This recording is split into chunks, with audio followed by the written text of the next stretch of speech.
So today we will have our last session, and I want to kind of comprehensively kind of conclude of this Vedic vision, just to give you a sense what it is all about, and the vision of it. So, and this is, let me project the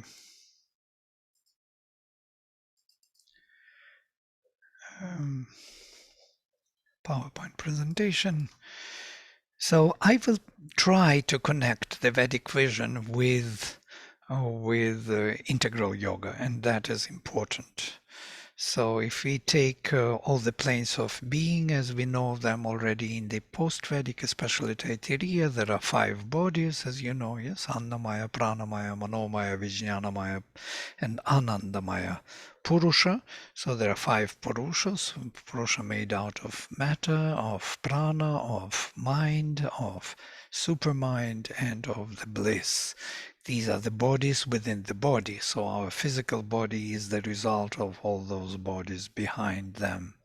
Sri Aurobindo worked on the vision of the whole universe, how it is manifested in a very extensive manner.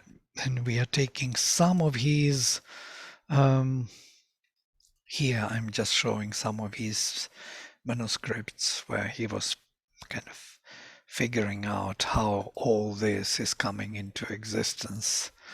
And just as an example for you, we are not going through all of them, but showing that Aurobindo worked on it. So from the divine gnosis to the temporal manifestation. So there are so many planes he figured out in his experience, which are connected through the Vijnana Loka. Vijnana Loka is that the supermind. Yeah?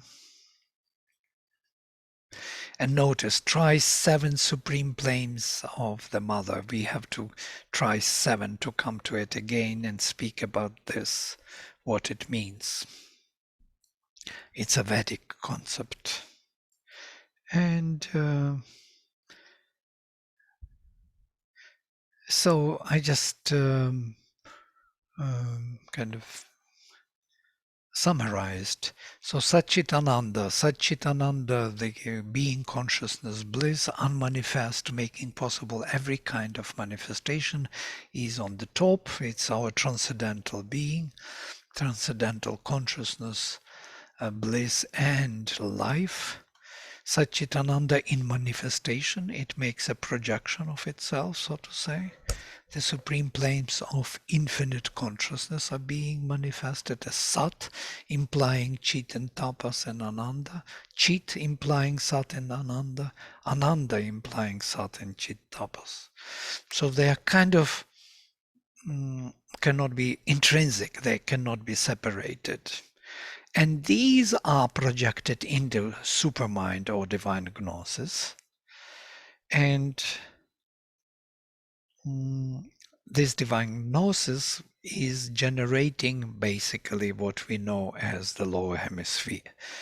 From the point of view of our ascent upwards, this is the truth consciousness as distinguished from all below that belongs to the separative ignorance. And so from there, this projection of the supramental gnosis is into the overmind, Maya. This is Sri Aurobindo's vision. Here it is. And from overmind to Maya, over mental consciousness, the ray of the sun, as we described it in the last session, these planes of consciousness come into being, one by one, till the physical. So, and I want to show you this scheme somebody made on the ground, how Sri Aurobindo describes consciousness, taking into account the Vedas. Just it would be interesting to you to see that how much is there. I'm starting from the bottom, nescient, absence of consciousness, achit. Yeah? And from starting upward, Virat Achetana, inconscient involved consciousness. It's term coined by Sri Aurobindo, obscure physical, obscure vital, obscure mind, subconscient. This is subconscient at a huge level. You see the leg of the person here? This is the level of the subconscient. So from the knees down to the feet is actually levels of the subconscious mind. And from the knees upward, and it's quite interesting because Mother speaks about these two chakras. You remember I was mentioning them. One on the level of the knees, another on below the feet. And so here they are in the subconscious realm. And then we have the Muladhara chakra is the top level of the physical consciousness, the mental physical. And then we have all the levels one by one. Mental physical is here. Yeah, you see, it's written down. And we are rising upward. Vital mind is the Anahata chakra, but here is quite interesting to see emotional mind. It's on the level of the plexus solaris, and behind the plexus solaris there will be the psychic being. Here it is, psychic consciousness. It's not visible, it's very small letters. Maybe I will increase if we can read it. Spark soul, you can see it, yeah? Psychic being, here it is. It is at the bottom, in the depth of our heart center, behind the heart center. You have to dive deep, deep, deep. Behind the heart center is our involved soul. Here it is. A hidden spark of the divine psychic being. And there will be the desire soul until we come to the emotional being, emotional vital in front, the plexus solaris. And this is something interesting because there is a dispute going on all the time about where is the center of our soul. Yes. So some people say, where is the Anahata chakra? Many people put Anahata chakra in the middle of the chest, above the plexus solaris, on the level of the heart, but in the middle. And Sri Aurobindo says, no, there is no center there. He says it is actually in plexus solaris. It is not in the chest straight. Yeah? It is plexus. If you touch your plexus solaris, just lightly, you could feel immediately such a strong response. It's our electrical station here. When the boxers are fighting, they try to hit into plexus solaris. Why? Because then you lose your consciousness. You just faint.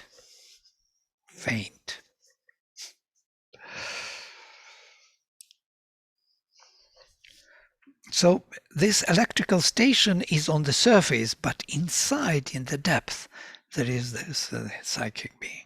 And then we go up. There is in the chest, there is a mental vital. It is our, what we call Anahata chakra. Yeah? Anahata chakra is exactly there, but the plexus solaris is somewhere below it, deeper within. Yeah? It's not in the Anahata chakra that we have the psychic being, as many people may think. It's Sri Aurobindo. I'm just speaking from his point of view, from his experience. And then you have vital mind, or we have the physical mind, which is here in the throat. We will have a dynamic mind or vital mind, and then we will have the mental mind, and then above the mental mind there will be psychic mind. The person who was making this was making more things here, the mind of light, all these things are his. Not very important and not very correct in my view. Definitions. Misunderstanding of the mind of light, actually, in a way, because mind of light, Sri Aurobindo was writing about it at the end of his life. It was his discovery that our mind has to be transformed by the supermind and become the carrier of that divine light. So, and here you can see the connections. So, how they are connected: universal vital, universal mind, higher mind, illumined mind. This is the top of our lower hemisphere, illumined mind. And beyond intuition level, this intuition is something as we saw it in this, you remember I was showing you here, this is the illumined mind, the blue, the highest top, and intuition is already yellow, totally different color. So the shift towards the uninvolved light, light coming from above down to us. Coming back to this scheme. So this intuition has so many levels: truth vision, truth thought, truth force, truth sense, truth feeling, truth action. These, what we were mentioning today about revelation, drishti, intuitive discrimination, and inspiration, shruti. You remember we were speaking about Saraswati, over mental rivers which are coming down from our studies of the hymns to the mystic fire. So there is over mind level above the intuition level. So intuition is nothing but extraction of the over mental action upon this lower hemisphere.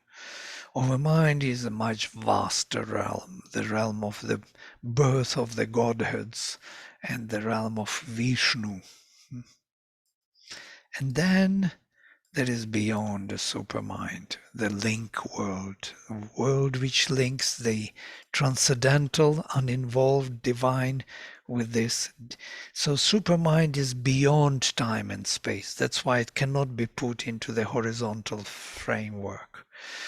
And in the supermind, Sri Aurobindo also distinguishes levels, triple supermind, but here it is given in a more, in a more elaborate form. Sat Chit Ananda is projected in the supermind from above, from the transcendental, and is reflected in the imperative supermind, representative supermind, and interpretive supermind.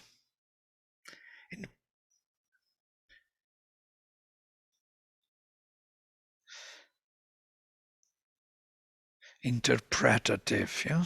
Interpretative, to interpret.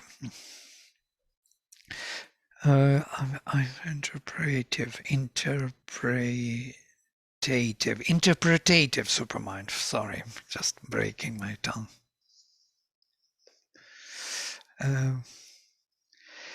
So this is a triple supermind, the oneness, the one in many, in one, and many.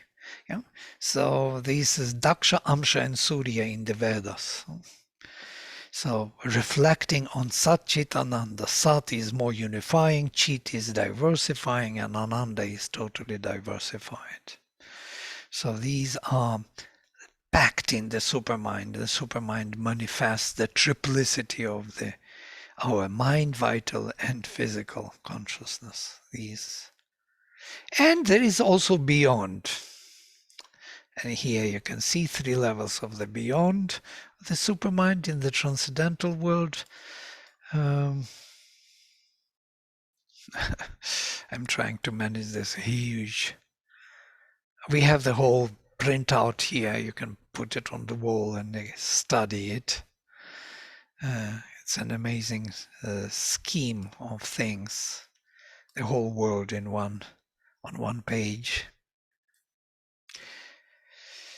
Manifestation in eternal time, eternal manifestation, and something beyond. Sat, Aditi, and manifestation. Tat, that, something. Transcendental as in the mother's simple scheme, it will be that. That would be the supreme beyond. Beyond unmanifest. Okay, that is the simplistic way of telling you how things are related with Sri Aurobindo and how far he went from that simple scheme to the more elaborate scheme. So the simple scheme of things in the Indian tradition, Vedic tradition, is this. Brahman has Sat Chitananda, Vijnana is that supermind which connects Sat Chitananda to the Manas, Prana and Annam. Yeah? So mind, life and matter. So Sat is reflected in matter, Chit is reflected in prana, and Ananda in manas. Or Sri Aurobindo gives also another scheme, Vijnana and manas together, Ananda and psychic being, Chit and prana, and Sat and Annam. So it's kind of one is reflected within the other. This triangle is reflected within this triangle through this middle part, which is the supermind, the square in which there is the lotus. If you remember Sri Aurobindo's sign, there are two triangles, yes, six-cornered star, and in between there is the square with lotus, and that is the supermind. And on each level there is a self perception or self consciousness. So the divine self is on each level of Sat, of existence. The divine perceives itself or is aware of itself as consciousness, as bliss, as greater soul, or that Vijnana Maya Purusha, and as a mental being, vital being, and physical being. So each of these beings is because of there is one self-perception of the divine, which is pervading all. So if we can imagine, this would be the horizontal lines, existence, consciousness, bliss, and these would be the existent, conscious, blissful, and so on. The one who perceives on that level himself. Sri Aurobindo beautifully describes these relations of Atman and Prakriti in one of his passages in the Upanishads. Atman, the self, Atman is that self-perception of the divine, represents itself differently in the sevenfold movement of nature, according to the dominant principle of the consciousness in the individual being.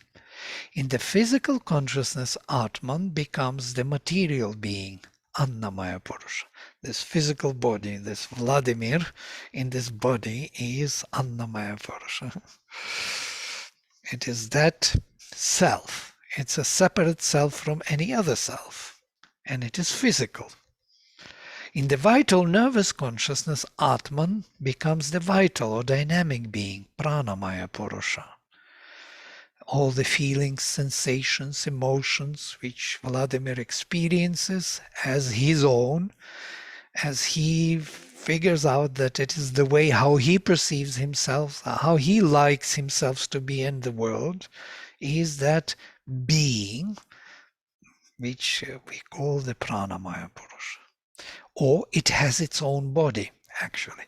It has its own luminous body. If we see the aura, it is the aura of the pranic body, subtle physical, which is shining with energy.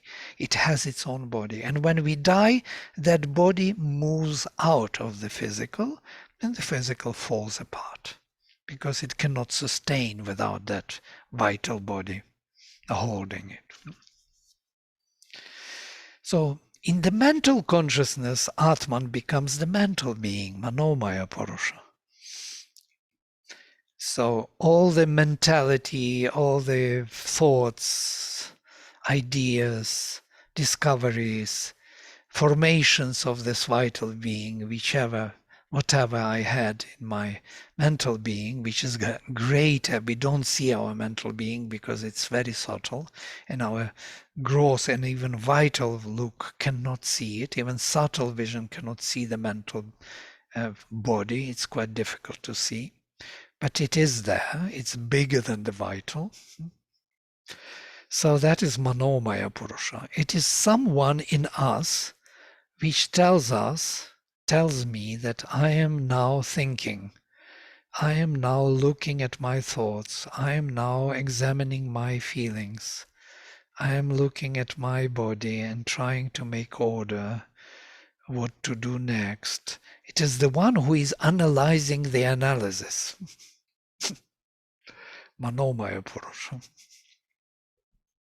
That's what Pavitra was asking Sri Aurobindo, who is this one who is telling me? And now you look at your thoughts, and now you stop thinking.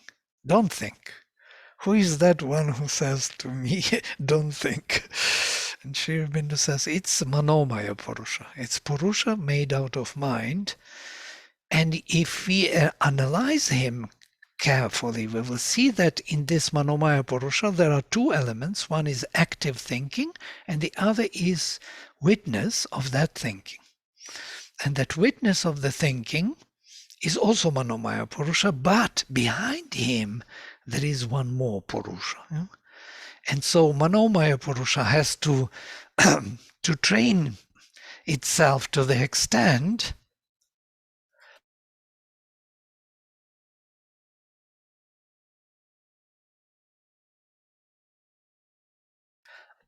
sorry. The Manomaya Purusha has to train itself to the extent that it will become a constant witness of what is going on and stop those activities, pacify the mind, and then it becomes transparent enough to see that behind him there's another Purusha. And that is what Sri Aurobindo calls in the supra-intellectual consciousness dominated by the truth or causal idea, called in the Veda Satyam Ritam Brihad, the true, the right, the vast, Atman becomes the ideal being, a great soul, Vijnanamaya Purusha, or Mahat Atman. There is a witness there. Witness within the witness. There is a mental witness of thinking, and there is a witness of the witness of the thinking. So we can discover, and that discovering of that witness and separating him from the actions of Prakriti, because Manomaya Purusha is still Prakriti, separating the Purusha from Prakriti is called Mukti. Yeah, that is what Mukti is about. Mukti is liberation, when we are liberated. So we find in ourselves the self who is never born, and eternal and infinite, and never dies and is never born. So that is the mukti. So, but in the consciousness proper to the universal beatitude, Atman becomes the all blissful being, the all enjoying and all productive soul, Anandamaya Purusha. And even beyond that Purusha, within him, as it were, as we spoke about today about the corridor, the truth is the corridor towards the bliss. Through that corridor of the witness, we arrive at the supramental bliss, yeah? The bliss of the divine. And so discover ourselves as the all enjoying and all productive soul. Interestingly, that Sri Aurobindo is using the word productive soul, because in the Puranas, this level of Anandamaya Purusha is called Janara Loka, the Loka of the generation. Everything in this world is produced from that bliss. The whole world is the result of that cause of bliss, because he wanted to have more bliss. That's why the world came into being. It's a product of bliss. From bliss we come, by the bliss we live, and into the bliss we go. And that's what Taittiriya says. So, and it's all this is dynamic, becomes, Atman becomes, notice, Atman becomes mental being, Atman becomes the ideal being, Atman becomes the own blissful being. But now, in the consciousness proper to the infinite divine self-awareness, which is also infinite all-effective will, Chittapas, Atman is. The all-conscious soul does not become, it is. So all the becomings start from beatitude, from Ananda towards the physical, but in the consciousness, Chittapas, and being, Atman is. All conscious soul, that is source and Lord of the universe, Chaitanya Purusha. And in the consciousness proper to the state of pure divine existence, Atman is Sat Purusha, the pure divine self. Man, being one with his true self, with the Lord who inhabits all forms, can live in any of these states of the self in the world and partake of its experiences. He can be anything he wills, from the material to the all-blissful being. Through the Anandamaya, he can enter into Chaitanya and Satpurusha. It's on one page you have the whole vision of the all yogas, Vedic, Puranic, Tantric, and integral yoga. It's quite interesting that if you take Taittiriya Upanishad, and especially the end of Taittiriya Upanishad, you will see the same vision, yes? And that where Taittiriya says that the rishi sitting, he identifies himself with all the levels. Etamannamayamatmanam having joined this self made of matter. Etam pranamayamatmanam having joined this self made out of life force. Etam manomayamatmanam upasankramya, having joined the self made out of might. Etam vijnanamayamaatmanam upasankramya, having joined the self made out of the supermind. Etam anandamayamatmanam upasankramya, having joined the self made out of bliss. He sits and he sings this hymn. He sits and he moves in all the worlds at will and partakes of the joy of these worlds, taking whatever form he wants, and sings this hymn. And then it goes on. Avu, avu, avu, ahamannam, ahamannam, ahamannam. I am food, I am food, I am food. Ahamannado, ahamannado, ahamannadaha. I am the eater of food, I am the eater of food. So he is on each of these levels. He is the food and the eater of food and the manifester of the word. And he manifests or expresses the consciousness on each level. Aham Prathamajaritasya Purvam Devebhyo Amritasya Nabhai. I am the firstborn of the truth. I am born before the gods. I partake, I eat the food and the eater of food. I enjoy the food and the eater of food. So I overcame the whole world. So this is what Sri Aurobindo describes here so beautifully. He can be anything he wills, from the material to the all blissful being. He can move on all the levels, on the highest and the lowest, and simultaneously on all of them. Through the Anandamaya, he can enter even into the transcendental self, Chaitanya and Satpurusha, where he is self-conscious divine. So this is the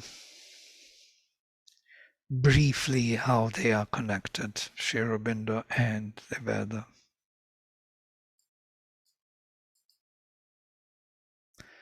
We spoke about the Vedic vision. I'm just trying to capture again of this supramental triple supermind, triple trirochana, 3 levels of svar, triple world of mind, vital and physical, which is also triple. Each of them is triple physical, triple mental, and triple vital in between. So this triplicity is maintained. Yeah? So in the Vedic vision, these 3 times 3 is 9 levels, 9 rays. And the rishis who realized all the worlds here in this world, they are called Navagva rishis, rishis of 9 rays. So 3 physical, 3 earths, Tisro Bhumik is 3 earths, Trini Rajansi is 3 flaming realms of the vital world, and Tisro Diyavach, 3 heavens, 3 luminous heavens. So 3 levels of our mind. And I was telling you that these are also associated with chakras, or levels of consciousness in our embodied state. Yeah? This 3 times 3 is our body, actually, here. Our physical is that chakra below the feet, in the subconscious, which I was showing. Vital physical is at our knees chakra. Mother speaks about these 2 chakras below the Muladhara. Mental physical is Muladhara chakra in the sexual center. The top of our physical, the mental physical, from which energy is rising. And then we have the Svadhisthana chakra is physical vital, or Dantian center, where all 72,000 nadis come together. All the sensation in the body, all the electricity of the physical body is managed here, the physical vital. All what we feel like pain or heat or anything in the body physically we feel. That is the physical vital. Vital is our navel center, Manipura chakra, that crack, antariksha, which actually is amazing because that navel connects our embryo to the mother. We are fed through the embryo, through the navel in embryo. So as embryo we are fed through the navel. The navel is the link of our energy field, of our life force. And by the way, in the subtle body, we also have a string of the navel which connects our vital body to the physical. And if that string is cut, then we die. You know about that string, which connects the vital and the physical body, that navel string. It's interesting because in the physical body we have the same symbolic representative of the navel, as the center of our being. It's exactly the center. It holds the whole manifestation and it is a crack through which all the forces from above and from below enter. The navel is very important also in the iconography of Hinduism. Vishnu lies down, transcendental Vishnu, and from his navel, the lotus is rising, and lotus is opening, and within the lotus, the Brahma Svayambhu, the creator of the world, is manifested, and he creates the worlds. It's from his navel. Yeah? It is the place of breathing out, apana. When we die, we breathe out. When we are born, we breathe in. When we die, we breathe out. There are only two breaths we have. Breathing in and out constantly. The last breathing out is bye-bye. The first breathing in is hello. And it's quite interesting when Adam was made out of clay, what God does, he does this. He breathes out his breath into Adam's clay, and Adam starts living. This breathing out and in is fundamental. Yeah? So this kind of lotus, which is coming from the navel of Vishnu, is actually his breathing out. He gives his life to this manifestation, to this creation. We are living because of him giving his life to us. Even we can find this also in the physical life, when man is conceiving casts the seed, he is dying actually. He gives away his life. That's why he loses a lot of vital energy in that moment. So this casting the seed, dying for the future generation, for the future offspring. So we are constantly dying to give life to the future. This is the way how it is arranged. So with navel, this vital, many things are connected. Manipura chakra, fire chakra, crack between the worlds. And then we come to the Anahata chakra, the more mentalized or impulses, vital impulses, which become emotions. You know? They are painted with mental ideas. They become idealistic. The feeling of love, the feeling of beauty, the enjoyment, all this mental vital, which belongs to already the higher hemisphere of the vital. And this is so we can see that these three are torso. You know? So physical vital is the Svadhisthana, vital is the Manipura, and the mental vital is Anahata. Here, these three chakras. These three is the physical, starting from the sexual center down, knees and feet. And these three are our head. Notice we have three parts in the physical body, also interesting, from the neck upward. So in the throat we have the physical mind, where we express in the physical world all our ideas, all our thoughts. We are speaking non-stop. This is the Vishuddha chakra. Vital mind is the dynamic mind, the Ajna chakra, the will chakra, and mental mind is Sahasrara, the highest in our realm, mental mind. So the head, the torso, and the legs. Amazing. Who could have thought that we are so systematic? And not only that, you can see that in all of these, the higher part in all of these three is more unifying, the middle part diversifying, and the lower part is the most diverse. Physical is the most uniquely diversified. Yeah, we spoke about this. There is no the same pebble on the shore, there is no same leaf, there is no same fingerprint. All things in the physical world are different. They are never the same. But never, and this is an amazing thing. Why never? Because no one matter can occupy the same space and time. Because of space and time. So anything in a particular space, even twins when they are born in different space and different time. They occupy already different space and different time because they are born in different time.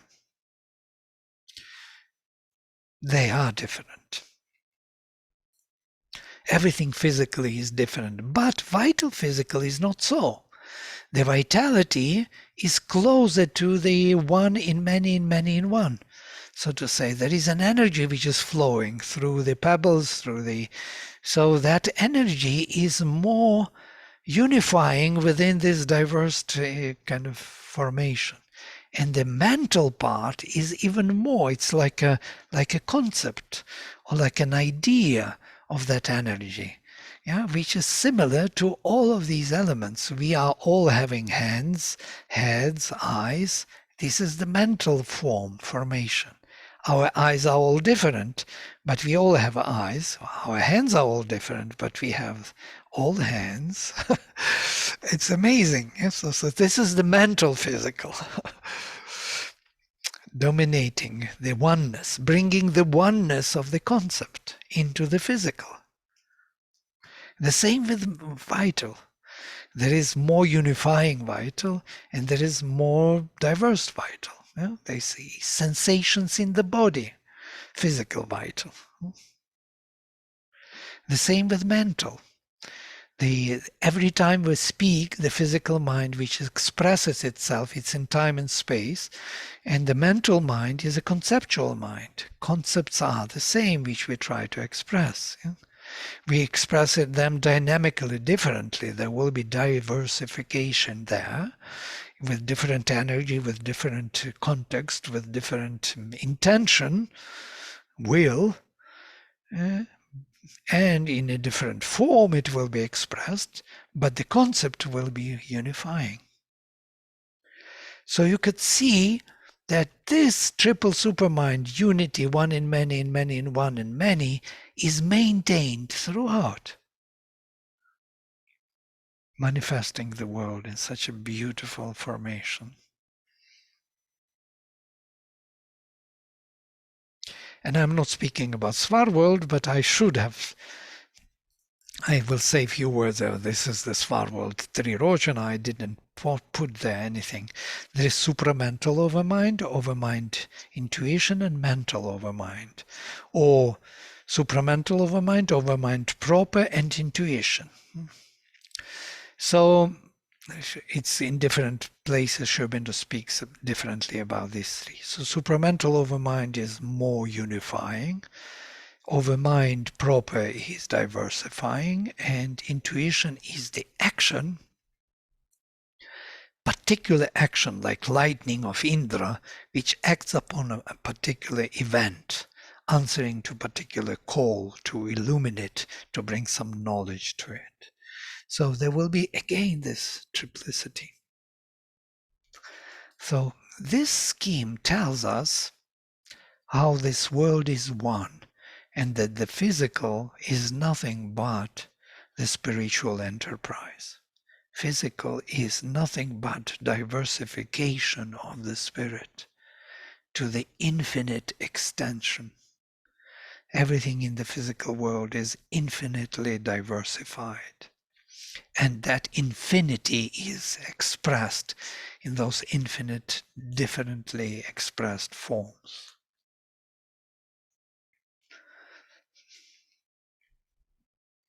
So there is no physical against or away from the spiritual. Spiritual is physical, and physical is spiritual. And this is the knowledge of the Veda, and this is also the knowledge of integral yoga. Okay, I can stop here, and if you have some thoughts or want to share, please.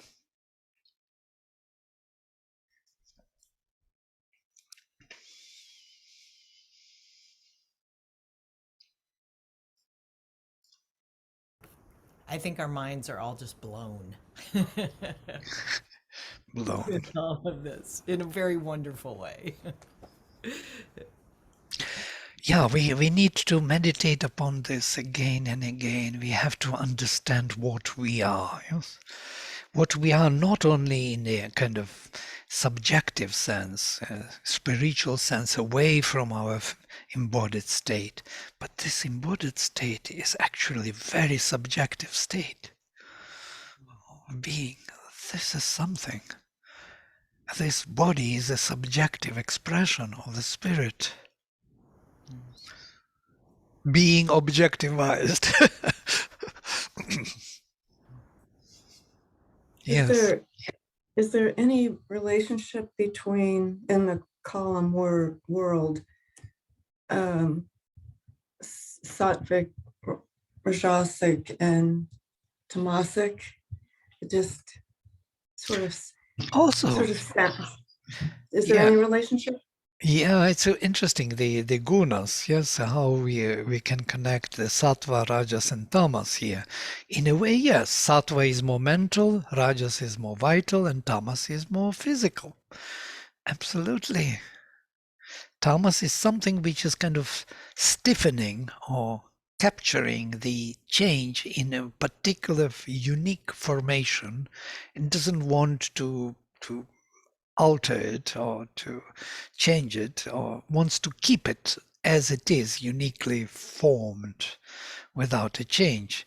The Rajasic is constantly modifying it, constantly acting upon it, constantly trying to alter it, and the mental is more holding the vision of it, concept of it, of these both.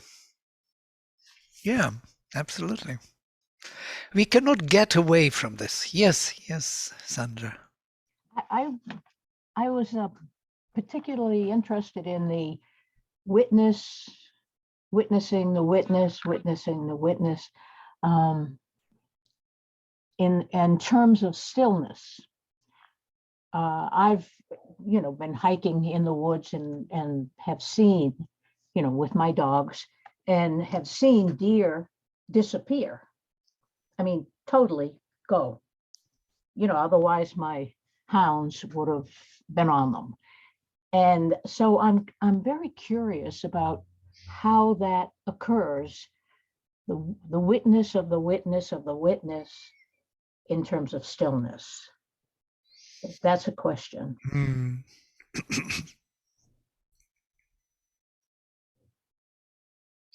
It seems that stillness is not something like one stillness. Yeah?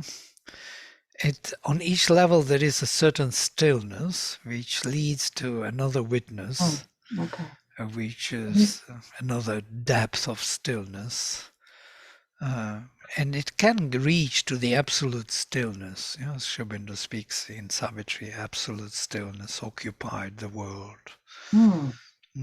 So that means it's pervasive from the witness Purusha. So once Purusha is achieved, that Purusha which is beyond the mental Purusha, which is witnessing the witnessing mental Purusha of his own thinking, then there is no more problem, because then there is a power. Purusha gets the power to manage anything what Prakriti does. We can accept thinking or reject thinking. We can accept feeling or reject feeling. We can accept or reject the movements of Prakriti. And this power, he says, is needed for the integral yoga. If we want to achieve its aim of integral yoga, we need the power to decide what is to be and what is not to be. And that power is the power of witness. The witness, the real witness, decides. Very simple. There is no will. There is no teeth. There is no kind of effort to make. It's effortless.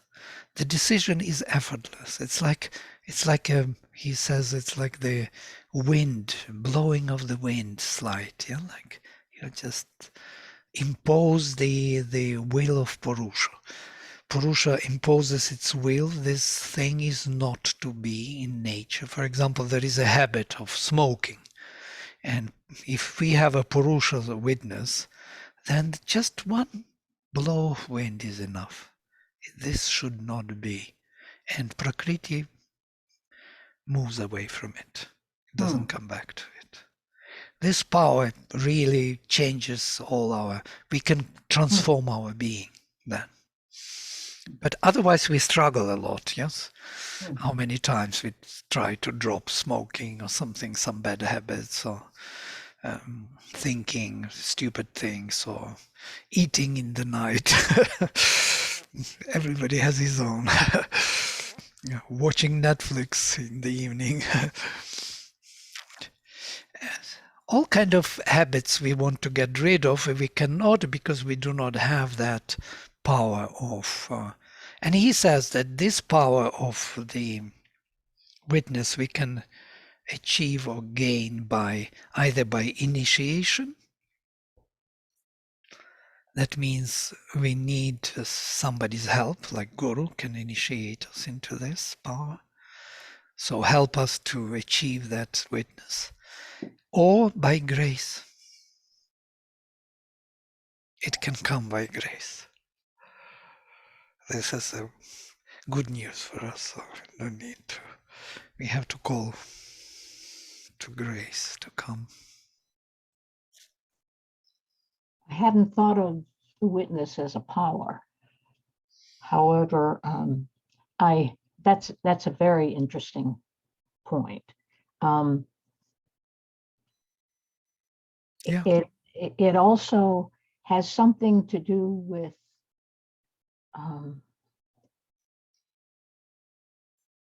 stillness implies stillness, no speed. Okay. However, it seems like that point of stillness has a tremendous speed. Absolutely, absolute speed. Beyond. They can't reach the power of speed of light, but there it is. Yeah, it's that high. That speed is there.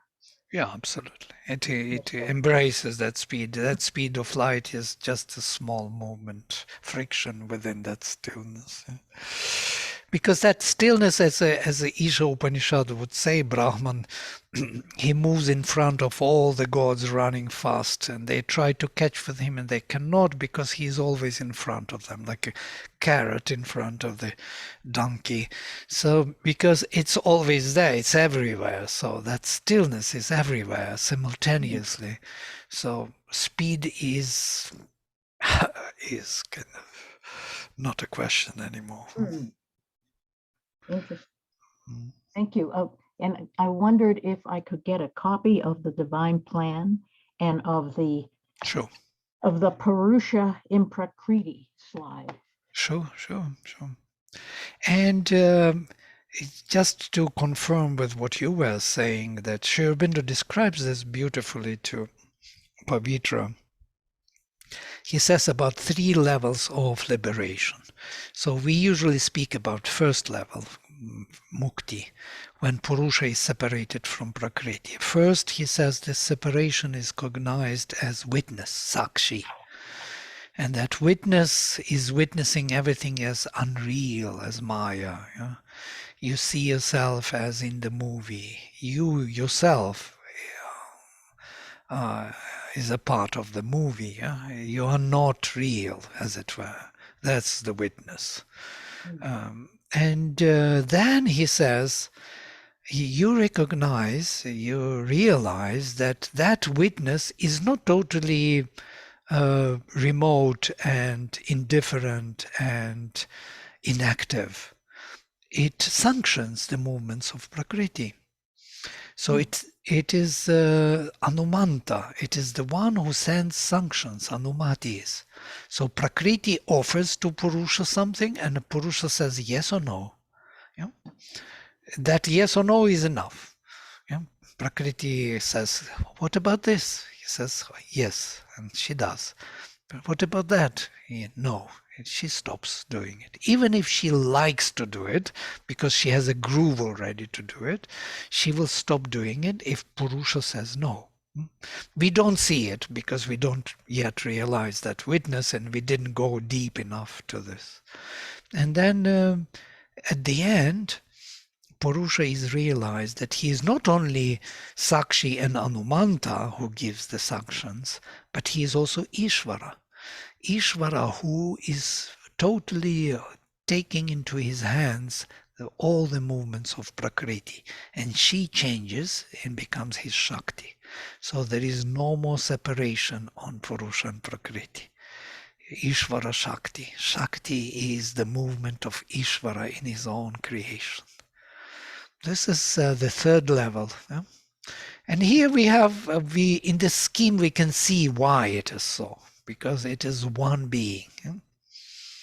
From the spiritual, from the highest spiritual to the most physical being. Yeah. So witness is not just indifferent, remote, and inactive being. First, yes, the first realization of him as remote and inactive, but then we realize that there is a deeper relations going on between the two, constantly there, only we didn't notice it, we didn't have that experience.